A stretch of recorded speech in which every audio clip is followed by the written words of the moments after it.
का 18वां अध्याय पढ़ रहे हैं, मोक्ष संन्यास योग। उसमें हम आज श्लोक नंबर 69 पढ़ेंगे। श्लोक नंबर 69।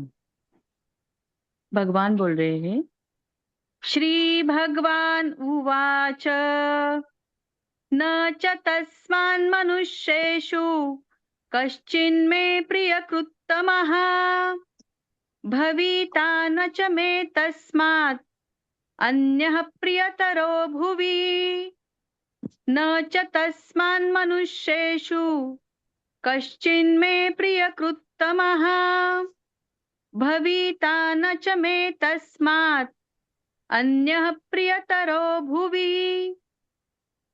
उससे बढ़कर मेरा प्रिय कार्य करने वाला मनुष्यों में कोई भी नहीं है, तथा पृथ्वी भर में उससे बढ़कर मेरा प्रिय दूसरा कोई भविष्य में होगा भी नहीं।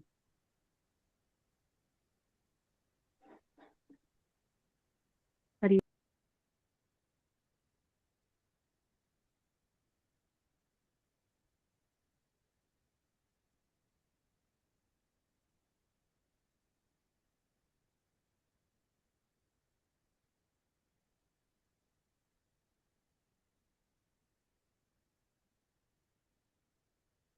ये श्लोक गीता का महत्व, गीता की हमारे ऊपर असर, इसको फिर दोहरा रहा है। इसमें स्वयं भगवान हमें ये कहते हैं, दुनिया में, संसार में जितने सारे कर्म होता है, छोटा बड़ा मध्यम, जो भी कर्म होता है, वो सब ईश्वर की इच्छा के अनुसार होता है। ये गीता भी ईश्वर के अनुसार, ईश्वर की इच्छा से प्रकट हुई है। और सबसे बड़ी बात है कौन से मुख से ये प्रकट हुई है? ईश्वर के मुख से। यानी वो मनुष्य जिन्होंने अवतरित हुआ है 16 गुण के साथ, और पूरा जीवन उनका जैसे मानो त्याग का एक प्रतिरूप है, ऐसे इंसान के मुख से संसार की हर वो गुह्य ज्ञान, जिसकी वजह से हम हर समय अपने आप को, उससे व्यवहार करने से अपने आप को मुक्त रख सकते हैं। कोई भी आश्रम में हो, ब्रह्मचर्य से लेकर संन्यास के आश्रम में हो, हर आश्रम की नियम को रखते हुए पूरा संसार को उपभोग करके आनंद भी प्राप्त कर सकते हैं और योगी भी बन सकते हैं। एक साथ सब कुछ हो सकता है जो गीता को ज्ञान के माध्यम से आहरण करता है। हमने देखा है कि घर में छत पर जितने सारे बारिश के पानी आते हैं, वो एक माध्यम के जरिए बाहर निकलते हैं। वो माध्यम में वो जो बना होता है जाने के लिए, पानी को निष्कासन करने के लिए, जल को छत से या पाइप से होता है, या कोई ना कोई मुंह उसमें बनाया रहता है, चाहे वो सिंह का हो, बाघ का हो। ऐसा लगता है कि बाघ के मुंह से पानी निकल रहा है, हालांकि बारिश की पानी निकल रही है। मुख किसी के भी हो, हमारे मुख से भी गीता निकल रहा है, लेकिन वो वाणी बारिश के पानी जैसा, ईश्वर की भाव जैसा, ईश्वर की वाणी जैसा किसी के मुख में भी निकल सके, लेकिन वो बारिश का पानी होता है। जल तो सबसे, अब किसी से भी निकल सकते हो, लेकिन वो जल बारिश से आता है। वैसे गीता किसी भी मुख से निकली, वो ईश्वर की मुख से आती है। तो ईश्वर के साथ संबंध बनाने के लिए गीता को व्याख्या करना, गीता को प्रचार प्रसार करना एक बहुत बड़ी हमारे ऊपर एक जिम्मेदारी है। जैसे अगर आप, जैसे बारिश का पानी छत पर रहने से छत खराब हो जाता है, पूरा घर खराब हो जाता है, वैसे ऐसे ईश्वर की वाणी अगर आप पे गिर रहा है और आप उससे नहीं, सबके साथ नहीं बांट रहे हो, तो आपके ऊपर एक बहुत बड़ा ऐसे ऐसा एक असर पड़ेगा जो आपको अच्छा नहीं लगेगा। जितना आप वाणी की प्रयोग करोगे गीता की गुण गुण गाने के लिए और गीता को प्रचार और प्रसार करने के लिए, आप स्वस्थ रहो।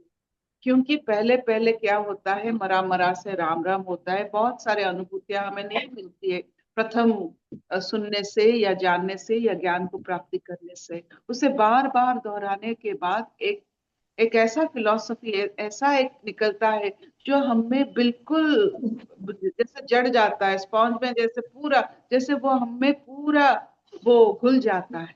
तो प्रचार प्रसार करने से आपको आए ना आए, अभ्यास करके किसी को किसी ने, जैसे हम बात बताते हैं यहाँ वहां की बात बताते हैं, तो क्यों ना हम गीता की प्रचार प्रसार करें और ये भाव से हम ये संसार में आराम से, आनंद से, मुक्ति से योगी बनकर यहाँ जीवन यापन करें। गीता की प्रचार प्रसार से इतने सारे अपने ऊपर असर और चारों तरफ असर होता है, यही आज व्याख्या करके।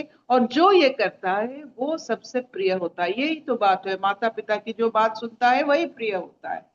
ईश्वर की कथा जो चारों तरफ फैलाता है वही प्रिय होता है। ये वेरी सिंपल, इसमें कोई बड़ी बात नहीं है।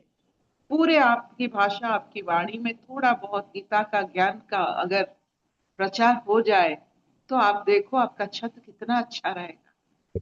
निकालने के लिए भी तो एक रास्ता चाहिए। तो क्यों ना हम मुखवाणी से गीता का कुछ भी जो हमें महसूस हुआ है, अनुभव हुआ है, उसको हर वाणी में थोड़ा बहुत प्रयोग करके आगे बढ़ाए। इतने सारी बात हम करते हैं, इतने सारे शब्द हमको मालूम है, क्यों ना बार बार गीता पढ़कर उसका जो भाव है, उसका जो अनुभव है, वो वाणी में अगर आ जाता है, बहुत बड़ी संसार को एक क्या कहते हैं, कुशन, जैसे सबको, जैसे हम लोग चलते हैं तो जूते पहनते हैं, जूते पहनने से अपने कुशन मिलता है हमारे नी जॉइंट्स को, एंकल जॉइंट्स को, जितने सारे प्रॉब्लम को थोड़ा बहुत राहत मिलती है। गीता के माध्यम से बहुत राहत मिलेगी सबको, आपको सबको। Will this do?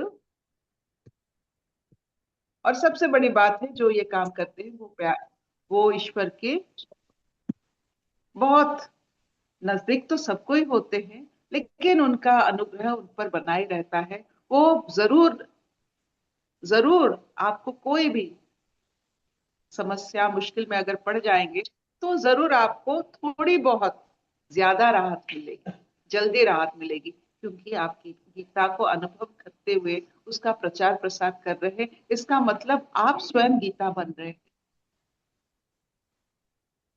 तो आप चलता फिरता गीता बनने की कोशिश करके आप देखिए कैसे आप उपभोग करते हो ये पूरे संसार को।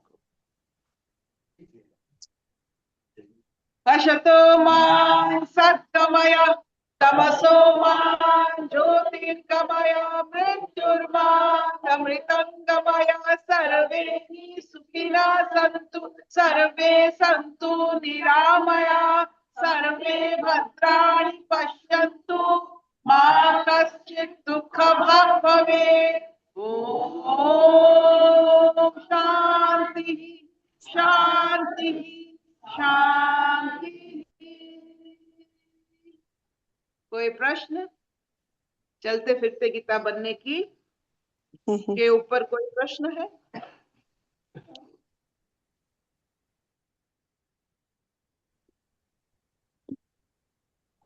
सीमा मारू क्या पूछेगी? मेरा एक प्रश्न है, जैसे मैं जब भी गीता पढ़ने बैठती हूँ ना, तो मुझे थोड़ा-सा ऐसे 2 पन्ना पढ़ते-पढ़ते मेरे को मैं अष्टावक्र गीता पढ़ रही हूँ, तो 2 पन्ना पढ़ते-पढ़ते मुझे ऐसा लगता है कि थोड़ा 3-4 पन्ना के बाद मेरा ऐसा होने कि अब और नहीं ऐसे पढ़ नहीं पाती हूँ। तो मेरा बहुत मन चलता है कि कोई मेरा मैं इसको रीडिंग करूँ, जैसे एक टीचर नहीं, मैं रीड करूँ और कोई सुने। तो मैं किसको ऐसे पूछूँ कि तुम सुनेगी मेरा ऐसे? मुझे लगता है एक जन भी कोई सुनने वाला मिल जाए ना, तो मुझे रीड करने में अच्छा लगेगा, मतलब मुझे ऐसा लगता है। तो कैसे करूँ ये चीज़?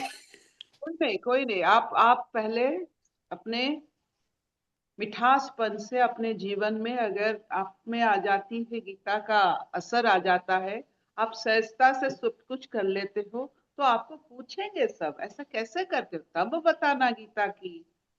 ऐसे ऐसे ऐसे भावों से हम सब सब कर्मों को सहजता से कर सकते हैं। आपके पास अगर मुस्कान रहती है तो लोग पूछेंगे तुम कैसे मुस्कुरा सकते हो, तब बताना गीता का असर आप पर कैसा पड़े।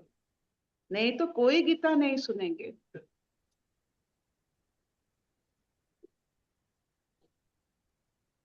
हम्म।